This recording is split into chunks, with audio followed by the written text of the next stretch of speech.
root of every problem that has made responsible nationhood and statehood a mirage since October 1, 1960.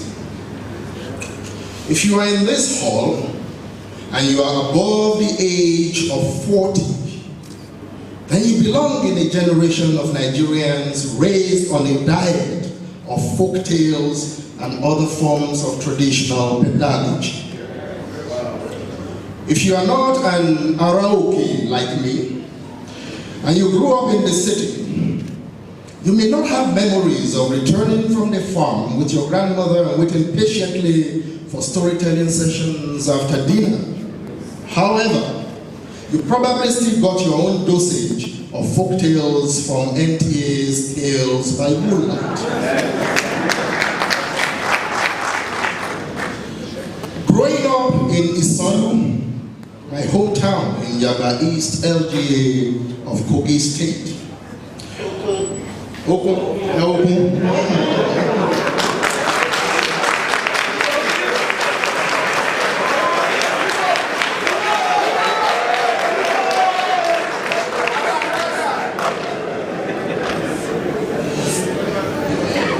I got my own stories principally from my mom, who is here. I guess she's crying.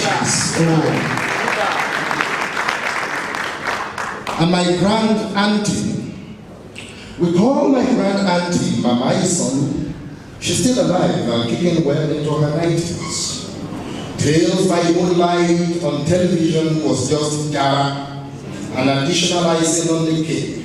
Whenever we were able to successfully rotate the antenna of my father's black and white TV suspended in the Yoruba tradition, that trickster figure is the Jabba, the tortoise, often trying to outsmart everybody, including his own wife, Yanibu. This is where the problem begins. You see, the Yoruba corpus of folk tales in which Ijapa operates as a trickster figure presents a worldview, what German philosophers call Weltanschauung, rooted in the twin ideas of the collective good and the common will. If we consider that the most basic philosophical definition of the common will is the idea of the welfare of the public, then we will understand why Imotiara Enemikon, which we shall translate clumsily as selfishness because the English language is inadequate, is one of the most serious sins and character flaws imaginable in the worldview to which Japa belongs. So ingrained is this foible, selfishness, in the persona of Ijapa that even his wife is never spared. Thus, after years of childlessness, Yanibo impresses it upon her husband to seek help from a Babalawo. The Babalawo prepares a delicious ashije, we shall call that porridge for the non-speakers of the language here, which Ijapa is instructed to take back home to his wife. The instructions were strict and severe. Only your wife may eat these ashije. But Ijapa won't be tortoise if he didn't err on the side of selfishness. Oh, the porridge was delicious. Oh, the aroma wafted into his nostrils. Oh, how he salivated until the urge became too irresistible. He settled down under a tree and ravenously consumed that which was meant to help his wife get pregnant. And his belly began to sweat, and sweat, and sweat. Shamefacedly, Ijapa returns to the Babalawo, singing a song I'm sure most of you know very well. Those of you who do not know this song surely have heard the Kegite version of it made very popular by Tune 1 Week in his Gyration album. Pardon my poor singing talent. I don't have the gifts of Tonto Dike in the singing.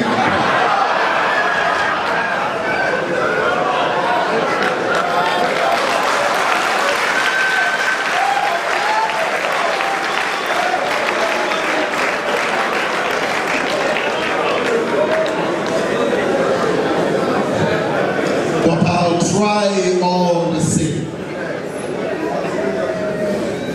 Baba Lawo, Owa Bebe, Baba Lawo, Owa Bebe, Ogo Toshe, Komi Mereka, Odi Mama, Follow Kenu, Odi Mama, Fese Kenu, Mufo Woko, Mufo Kenu,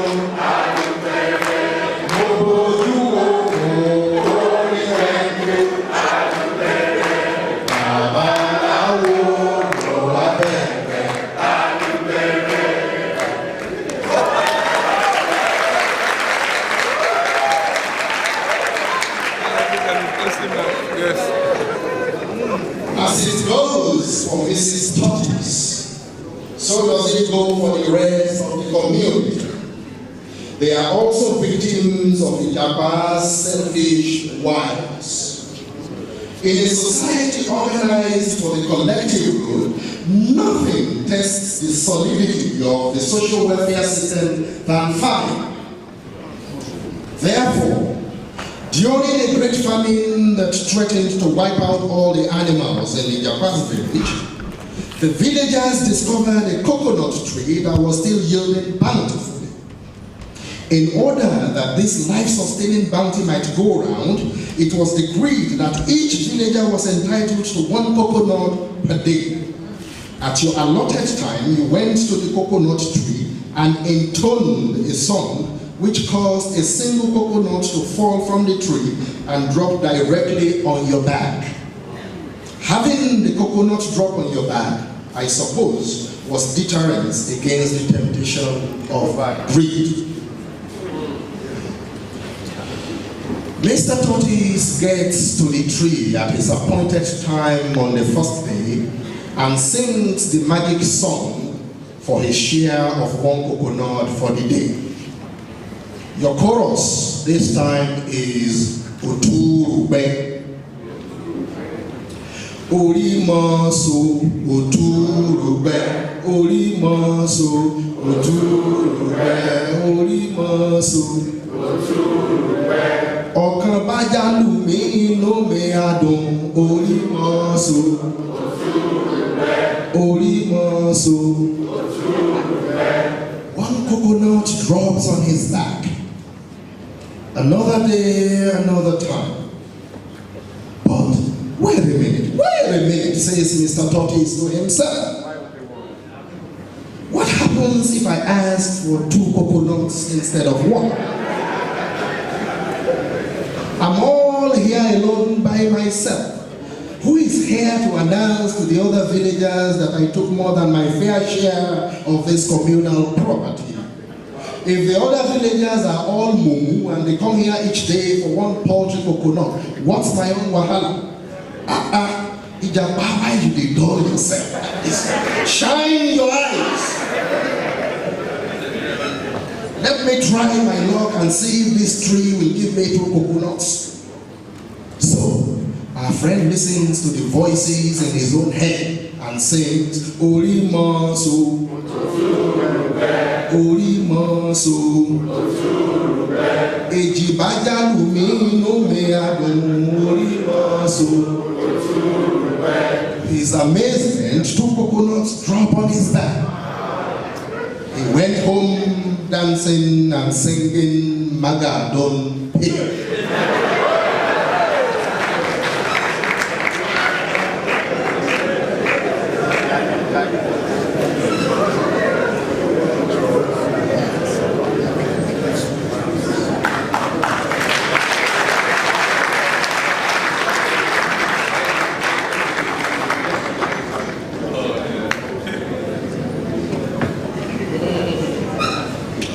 Another time, he asked for 3 coconuts to drop on his back.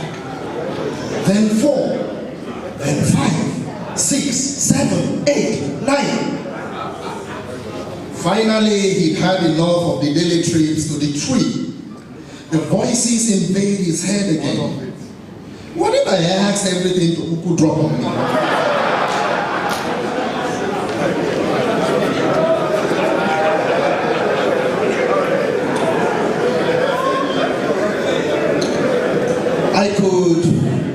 I could take the entire load of coconuts home and hoard it, Abby. When the storm calms down, I could even begin to sell some to trusted villagers at an exorbitant price and make a killing. So to the tree he went and sang, Orimasu, Orimasu, Orimasu, gbogbo rẹ̀ bá jálù mí inú mi àdùn Orimasu, Orimasu. I'm sure you know the end of this story. A mountain of coconuts came crashing down on Ijapa, crushing his shell and causing him grievous bodily harm. Alas, as soon as Ijapa recovers from his near-death experience with coconuts, perhaps the other animals took pity on him and rushed him to a German hospital for treatment.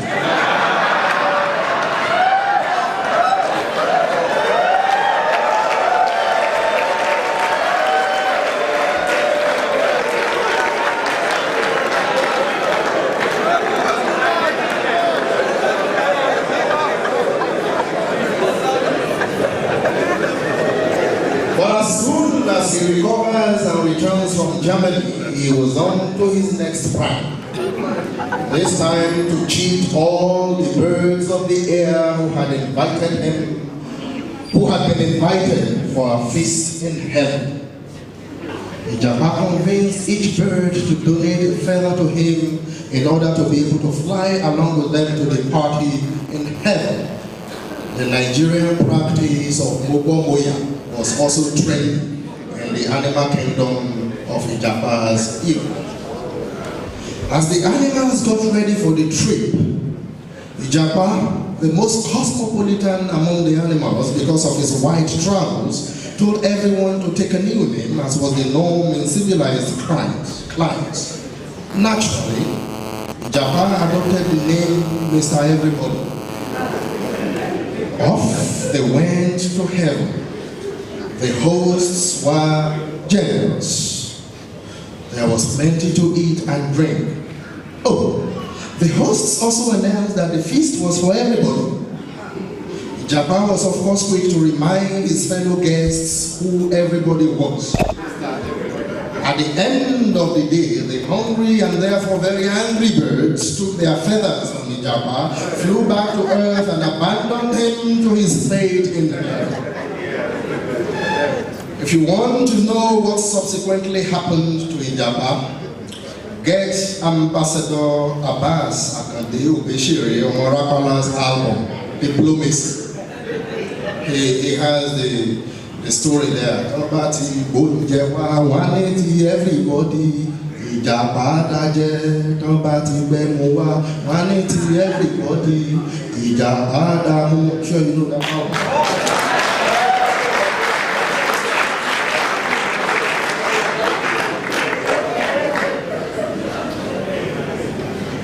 One crucial dimension to these animal tales in the Yoruba corpus is their didactic mandate. The lessons which the stories teach wear a severe warning label.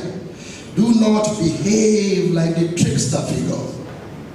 Our case in point, Ijapa, takes intellectual ownership of his exploit extremely seriously.